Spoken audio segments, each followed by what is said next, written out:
Isang mapagpalang araw na naman po sa atin, mga ka-backyard farming. Ngayong umaga po kuha po ako ng tubig sa ibaba. Sana po hindi po ako madulas. At magpapakain po tayo ng ating mga biik.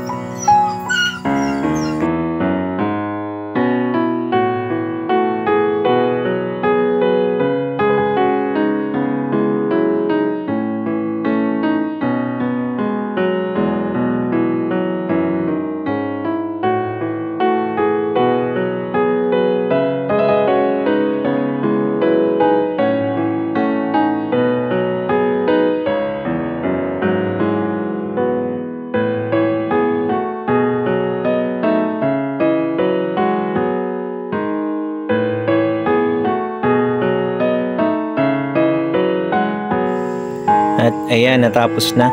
Makita nyo yung mamapig ng aming mga biik, parang naglalandi na yung kanyang hari. Sana nga kailangan bantayan ito.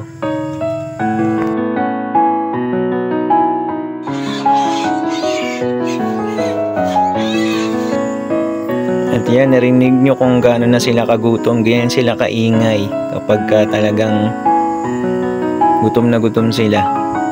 At ilinisin ko lang to saglit at papakainin na natin sila.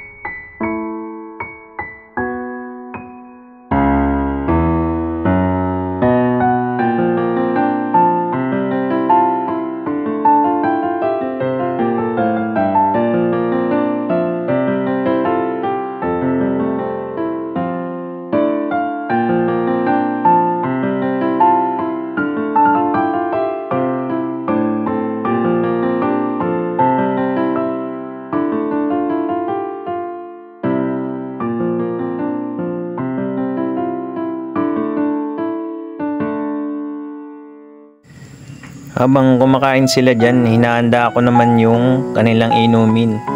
Hindi pa kasi kami nagbibigay ng pure water. Hinahaluan pa namin ng vitamins yung kanilang tubig.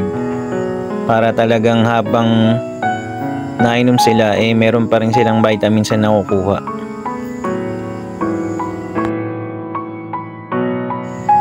At ayan nga, naghihintayin nga sila tumitingala na sa akin. Ang tagal ko daw maglagay ng inumin nila.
Ganyan sila kumain. Grabe talaga, nag-aagawan sila. Meron pa nakikiagaw na manok sa dulo. Ay, ang sarap sa pakiramdam at nakikita silang ganyang kumain, masigla. Sa awa ng Diyos, hindi sila nagkasakit.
Medyo maulan pa nga rin dito sa amin hanggang ngayon.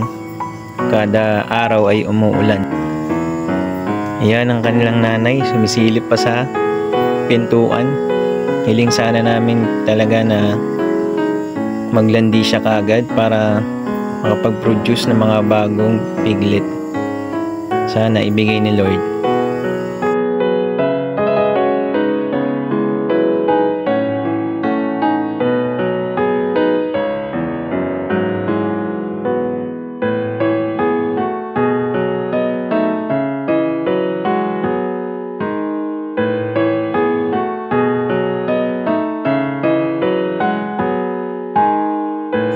Kung umabot ka po sa parting ito, sana tulungan nyo po kami.